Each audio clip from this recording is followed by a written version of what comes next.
Hello trainers, Ganeto here with more action for Catch Cup of Great League. So today we're gonna showcase a team around one of my favorite Pokemon overall from the season, and that Pokemon of course is none other than Charizard. I'm kidding, Meowscarada. So this Pokemon is absolutely insane and kinda weak to the fighters, so here is why we have two Pokemon that can kinda destroy down those fighting options that our opponent might throw up against us, and Charizard up in front is also gonna get a ton of great leads as well.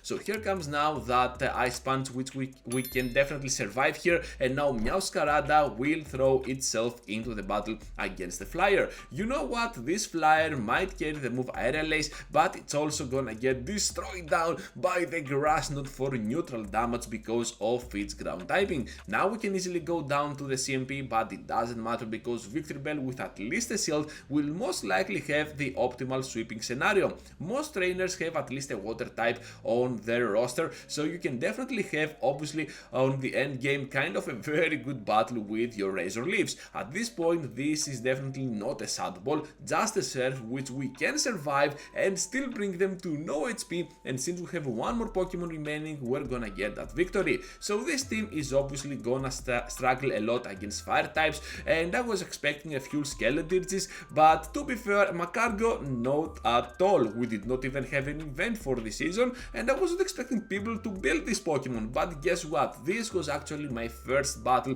with this line, and it felt like a bad algorithm matchup. So as you can see here, those Incinerates are gonna do a ton of work to my team, and of course Magcargo here not only is gonna have a fun time against my grass types, but also against Charizard. So we're not looking that great over here, but hopefully with a little bit of synergy we can still bring them to no HP with those Volt Switches, at least almost to no HP, because 1 HP and the Dream to finish me off with a Magcargo, and now we have one more Pokemon remaining while they have two healthy ones. So all we have to do here is to predict their final Pokemon, and since they want to stay in, it makes me think that perhaps they have a water type as well. I'm just praying that the last one might be a Quagsire, but instead they have the Jellicent, and with this amount of HP that we have, we're gonna fall short to this trainer, and yeah, Magcargo was a big problem for this line. So against Quagsire now, obviously the backline is gonna perform much better, so I'm just gonna switch out immediately to my Meowscarada. But of course, as soon as you can get to those X Scissors eventually with your Charizard, you are still gonna be in a very good spot. So this weird piggy Pokemon on Cologne or whatever its name might be is gonna be kind of a big trouble for the meta. Perhaps I need to build it as well and make a video around it. What do you think? Write down in the comment section please. And if you have an interesting team idea, of course feel free to share with others. So here comes now the X Scissor from our Charizard for a little bit of extra damage on that Pokemon, but still they can survive, and now the Body Slam will deal a lot of damage to my Pokemon. Now Quagsire returns, and at the back not only Quagsire but also Clodsire will steal the spotlight. Gonna get here now to the Acid Spray because I have a feeling that they're gonna block no matter what. They cannot risk it getting hit by a Leaf Blade and then have the Quagsire up against my Pokemon here, while I can easily farm down right after this Clodsire. So as it seems, they're getting super close now to another move, but not that close I believe, so they're definitely gonna take that victory as it seems. Into the next battle now trainers, and we're having a Shadow Victreebel from our opponent. So if you're thinking, Ganeto, how am I gonna build a Shadow Victreebel? I do not even have a Shadow Bellsprout. Well, good news for you, because Arlo is definitely gonna have that Shadow Bellsprout for you to farm it up, and of course this Pokemon is gonna be kinda good on the Great League format, so definitely an investment you are not gonna regret at all. So my opponent here has a Dugong. Are you kidding me? Did you TM twice? We're never gonna learn, but at least it had Iceheart. What is happening with those super hard grind battles on Catch-Cup? I have no clue at all. So Victreebel now will finish off my Charizard, and all I have to do here is to rely on my Victreebel, and because they live makes me think that as their third Pokemon they definitely have to have something like a water type. So these battles are extremely fast, and I think this is the fastest way to get some easy ELO in the safest way possible. So yes, Shadow Victreebel is a must have for Catch-Cup if you're looking for some quick paced battles. So anyways, now with the Sableye here, and we're gonna block the first one while we can still get them to no HP with the following X-Scissor. So Quagsire now returns, gonna switch out immediately now to my Meowscarada, and this is why I love this Pokemon for the current meta of Cat's Cup. This season we had Halloween, which means most ghost types are gonna be around, and of course Meowscarada still carries the move Night Slash, which can push a lot the opponents. So right here now we're gonna return to the battle with our Chargeback, keeping that final shield for the end game, since we know that they have a Quagsire at the back being double weak to those Razor Leafs.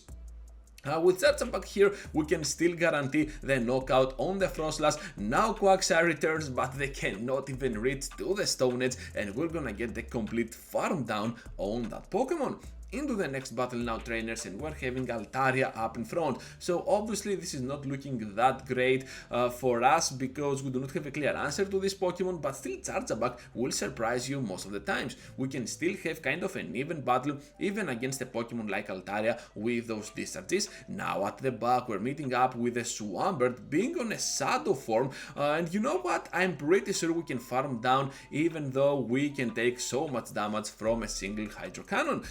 So here comes now my Night Slash, and one more I believe before fainting. Yes, we can, to push for the shield or the knockout on the Altaria. They are gonna block, which is pretty great for us, and I'm gonna press immediately my X-Scissor. At this point we have sacrificed a little bit of energy, but it doesn't matter, my shield is alive and well, while at the back they have a Pokemon like Grident, which means that we can definitely farm down with our Victory Bell. Not gonna block the first one, because if they get to the crunch and then apply the debuff, we're gonna be in deep trouble, because I know that at least one move can easily be taken by Victory Bell, but as it seems my opponent already has surrendered. Into the next battle now, and the final one, as it seems already. These battles are extremely fast, and we're having Jellicent up in front. You know what, this is looking kinda promising for us, and even if they get here to the Shadow Ball, I don't care at all, but instead they will go for the Bubble Beam, for the weird bait, and now the switch is gonna be up against us with the Stunfisk. Perhaps I need to get in here now with my Meowscarada, especially against the Stunfisk. Yeah, but as it seems, this Victory Bell is still gonna struggle up against them, but they're gonna take the Leaf Blade, so this is still looking pretty much promising for us. Now they will farm a lot of energy with the Gligar, and unfortunately for us we have to get in there with our Chargeback and the portable battery, as it seems. So here comes now another move, this time the Dig, to guarantee the knockout. I was not expecting that, but hopefully here we can still outspeed to the next charge attack, keeping the shield alive and well for the end game. We know they have the Jellicent, so all we have to do here is to reach to a simple Night Slash, and that will definitely seal the deal up against this trainer, getting the unnecessary boost for the end game. Are you kidding me? So many things went wrong here, and we're gonna grab this victory to end this video. So that is gonna be all for today, trainers. Thank you for watching and for staying till the end. Just be sure to leave a huge like before you go, subscribe to the channel if you already haven't, and over here I have 2 videos for you to check out. Feel free to check them out, and I will catch you all into the next one.